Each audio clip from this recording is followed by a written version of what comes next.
Bonjour et bienvenue donc dans un nouvel épisode. Aujourd'hui, nous allons rencontrer une personne très positive. Il va nous présenter sa vie et nous raconter un petit peu les différentes étapes. Donc, je vous présente aujourd'hui Christian, qui est agriculteur. Et Christian a la particularité d'avoir dans sa vie travaillé et inventé. Donc Christian, bonjour. Christian, est-ce que vous pouvez me dire, votre vie, elle a démarré très tôt en fait, votre vie d'agriculteur. De vigneron. De vigneron. Elle a démarré très tôt et cette vie, elle a été émaillée de différentes expériences, à commencer par celle que vous avez vécue avec votre père quand vous étiez adolescent. Oui. Et donc votre père a été à ce moment-là un formateur extraordinaire. Ah oui. Alors papa, c'était un homme autodidacte. Il travaillait comme les compagnons du devoir et il m'a formé comme ça. Et j'ai commencé à 10-11 ans. Alors racontez-nous un petit peu, à l'époque, quand vous aviez 12 ans, 14 ans, vous aviez, je dirais, une façon de vous comporter, une façon d'être qui s'apparentait plus à un adulte qu'à un enfant. Ben oui, j'étais fils unique, j'étais tout le temps avec mon père. Il faisait de la mécanique, il s'est fait le plan de la maison, le deuxième bâtiment, le troisième bâtiment. Autodidactes et ils se sont fait la maison en 20 ans à la pelle et à la pioche. Ils ont eu du courage. Et après je les ai aidés pour finir la maison. On a fait un deuxième bâtiment, on a acheté une bétonnière et après 95-2000 on a fait un troisième bâtiment pour mettre tout le matériel. Vous conservez un souvenir intact de votre père, ce père qui a été très aidant pour vos connaissances et votre manière de progresser dans la vie. Ben oui, il m'a formé, bon, il faisait la mécanique et fais-moi passer une clé, un tournevis et ça m'a mis dans le bain en somme. Hein. J'ai été formé au départ comme ça. Hein. Et puis tout ce qu'il faisait, j'aimais le faire. Hein. Et il m'a bien formé à travailler comme les compagnons du devoir.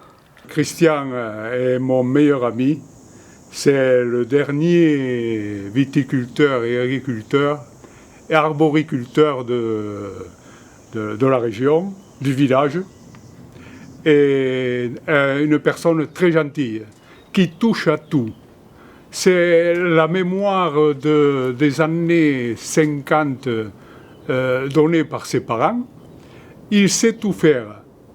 En commençant par cultiver les fleurs, faire la vigne, faire du vin, vous réparer une montre, réparer une voiture, entre parenthèses Citroën DS. En fait, il n'a aucune limite. Et puis vous pouvez compter sur lui, il est toujours là pour vous réparer un appareil, ceci, cela, un conseil sur les plantations, enfin bref.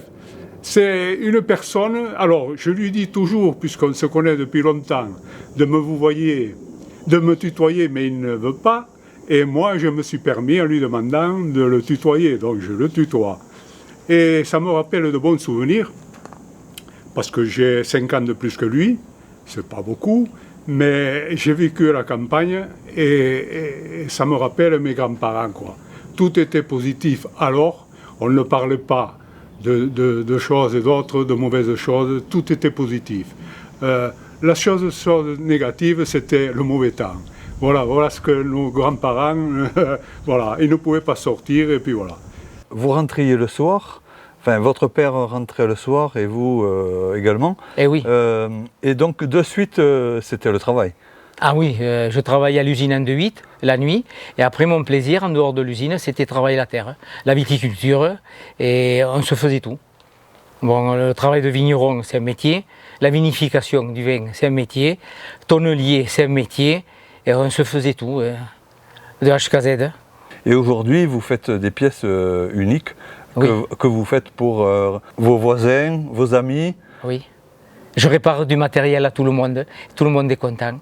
Et j'usine toujours des pièces, mais il faut savoir les inventer, les pièces. Je récupère des bouts de fer, des cornières, et après il faut travailler les pièces sur l'enclume. La houe, c'est papa qui l'a inventée en 1951. C'est une houe pour chausser les patates.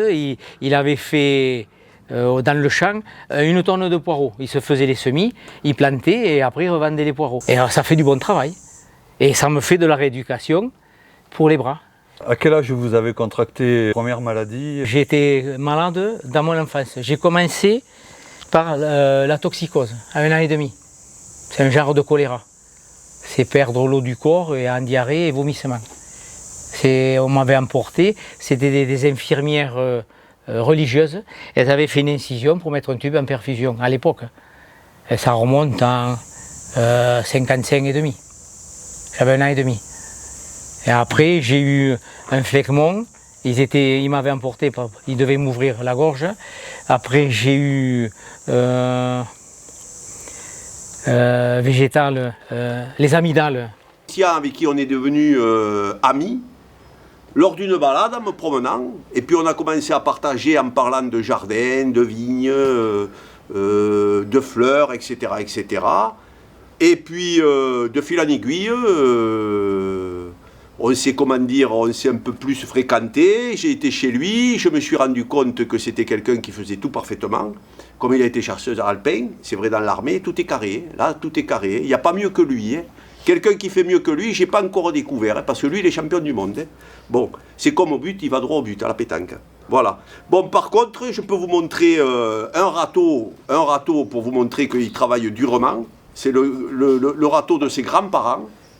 Donc celui-là, il a plus d'1 siècle. Et des outils qu'il reconfectionne ou qu'il améliore. Voilà, ça c'est une binette. Voilà, une autre binette. Voilà. Et puis une fourche où il a mis un système pour mettre le pied, pour que ce soit plus agréable et qu'on travaille mieux. Un meilleur confort, si on peut dire.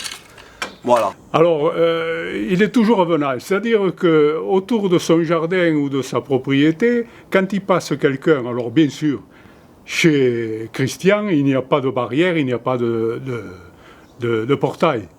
C'est-à-dire, à la vue des gens de passage, il a toujours le mot, ou les gens ont toujours, ceux qui le connaissent, toujours le mot pour dire « Oh, non, j'ai le temps », alors qu'il est en plein travail. Il adore les contacts. Vous avez travaillé dans une... J'étais chef d'équipe en flexographie, typographie, en imprimerie sur les rotatives. En typographie et flexographie. Mais les chargements étaient manuels, réception manuelle. Et j'ai commencé en 71 à tirer avec des palettes, transpalettes, 1 tonne, 1 tonne et demie, 2 tonnes. Et je me suis usé. C'est, disons, poussé comme les rugbyman et tiré comme les rugbyman. Et je me suis usé la colonne vertébrale. Comment ça se passe aujourd'hui? Alors, j'ai une myopathie des ceintures, scapulaire et pelvienne, qui n'est pas du tout génétique. Ça vient d'une myélopathie cervicale avec canal étroit et limite. J'ai des lésions dégénératives. La moindre lésion, c'est fini, c'est tétraplégique. Ça me touche les bras et les jambes. J'ai la mentalité de l'armée. Et c'est ce qui me sauve la vie, d'être carré dans tout. J'étais chasseur alpin et puis après on m'a mis d'office réserviste à la gendarmerie nationale. La gendarmerie, c'est l'armée. Et c'est droit, et c'est carré. Et je suis content de créer et d'inventer des pièces et d'usiner des pièces. C'est mon plaisir. Et tout à la lime. Je passe des journées, des fois à la lime, à l'étau. À mon rythme, hein, parce que je n'ai plus la force dans les bras comme avant pour limer. Mais j'y arrive. En fait, vous avez une raison de vivre aujourd'hui qui vous pousse à faire ce qui vous plaît, d'une part, Oui. mais en même temps à vivre quelque chose pleinement.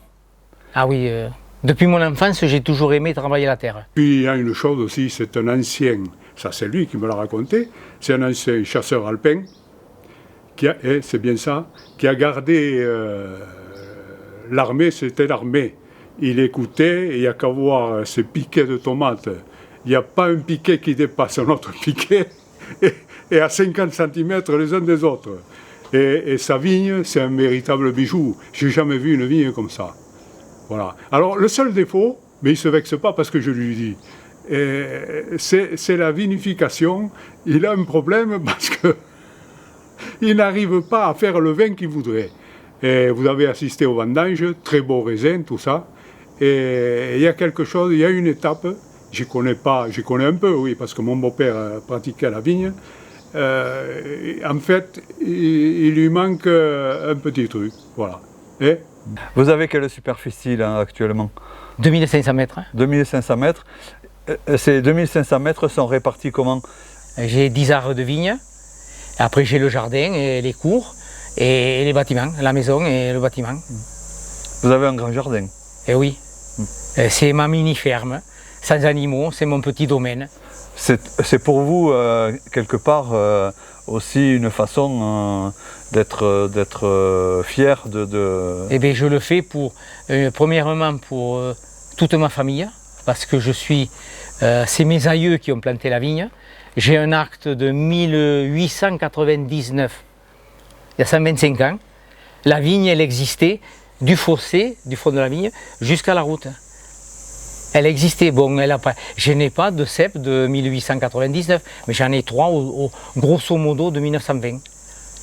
Que j'ai gardé un fagot comme ça, de sarment, que depuis 2 ans j'en remets en pépinière et je me refais la plantation, j'en ai planté 17 centenaires cette année.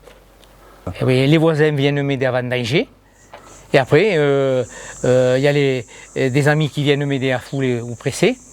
Et après, je me fais tout seul. Mais le pressoir, j'ai plus la force pour serrer et je prends un tube 1,50 m et je pousse à ma façon. Ça me fait ma réduc. Je me dis comment il fait. Moi, je me dis personnellement comment il fait.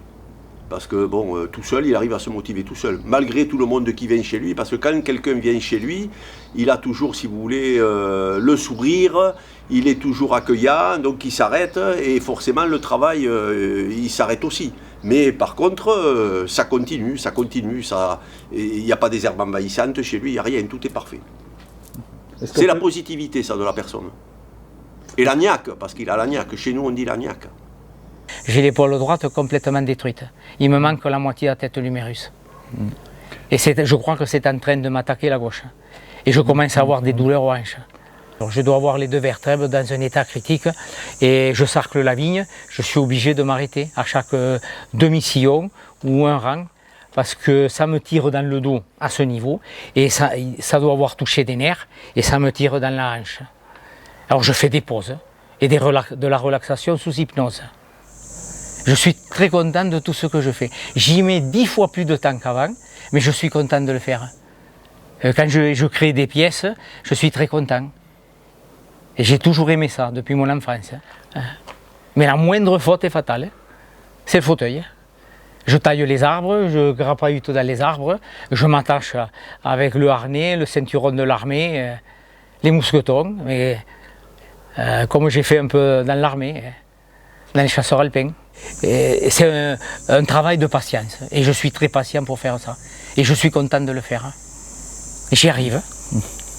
J'essaye de marcher comme dans l'armée. Le pas de la Légion, c'est 80 pas la minute. Le pas normal, c'est 120 pas la minute. J'essaye de marcher comme un militaire, mais après j'ai des douleurs aux hanches et ça peut être l'usure. Alors je ralentis le pas. Qu'est-ce qui vous rend positif avec toutes ces difficultés? Être content de vivre et faire ce que j'aime, travailler la terre. La viticulture, c'est un métier. La vinification du vin, c'est un métier. Tonnelier, c'est un métier. C'est très enrichissant tous les jours, c'est un corps de métier différent. Tous les jours. Et pour moi, c'est très enrichissant parce que j'aime travailler manuellement à la lime, faire des pièces, usiner des pièces. Alors c'est ici que se trouvent les différents cépages. Alors ça, c'est de la négrette. C'est du frontonnet. D'accord. Ça, c'est classique. Oui. Ça, c'est un centenaire que je ne connais pas, que j'ai planté cette année. Je vais m'en remettre en pépinière pour ne pas perdre la variété. Ça, c'est du 14 degrés bordelais. C'est un merlot, ça. Ça, c'est des greffés. Un merlot, mais vous voyez, il y a du raisin. J'avais fait une réparation d'une machine à quelqu'un. On m'a offert une bouteille de rosé à l'ananas. Je l'ai consommé, mais en 1900, il n'y avait pas de vin qui avait goût à l'ananas. J'ai mangé du fruit de l'ananas, mais il avait vraiment le goût du fruit à l'ananas. Mais c'est de la poudre chimique. Moi, je fais le vin comme nos anciens. Fermentation en fût de chêne. Quand on vous dit que vous êtes positif, ça vous fait quoi? Ça vous inspire quoi? Ça me fait plaisir parce que il faut savoir tout faire, hein, comme les compagnons du devoir. C'est ça être positif pour vous? Oui. Oui. Et ils font de belles choses, les compagnons du devoir. Hein. Oui. Et puis ils sont très méticuleux et perfectionnistes. Hein. Alors, on m'a toujours dit que j'étais perfectionniste hein, dans tous les domaines. Quel est votre message que vous pourriez faire passer à quelqu'un qui se demande comment être positif dans la vie? Dans la vie, il faut savoir tout faire, hein, de A jusqu'à Z. Même quand on ne sait pas. Et quand je ne sais pas faire quelque chose, eh je réfléchis, je fais des dessins, et je prends des côtes, et après je découpe à ferraille et je refais des pièces. Hein. C'est toujours par rapport à son père et à sa mère. Voilà. Et en fait, je me permets de lui dire, il n'arrive pas à se sortir des idées qu'il a reçues positives de son père et de sa mère. Et en fait, ça lui suffit, puisque tout est parfait. Tout est parfait. Il ne va pas aller chercher ailleurs ou autre chose, ou une manière de faire autre chose, alors que ce qu'il fait est parfait. Et il est content de ce qu'il fait. Voilà. Est-ce que la relation avec la vigne, elle peut être quelque part nourricière Oui, oui, oui. D'une part, parce que tout ce qui était culture, y compris vigne, c'était quelque chose qui se passait de grands-parents. J'y faisais plusieurs générations, à savoir qu'un pied de vigne, à 50 ans, vous pouvez avoir un pied de vigne. Vous vous rendez compte, sur une vie, il a 70 ans, ça a appartenu à... C'est des plans qui ont été faits par ses grands-parents, ses parents et tout. Donc c'est une continuité. Voilà. C'est ce qui permet, lui permet de s'appliquer peut-être au plus près. Toujours. On lui a appris la perfection, et lui, c'est la perfection. Voilà, voilà ce qu'il recherche. Et il est content de nous montrer le résultat.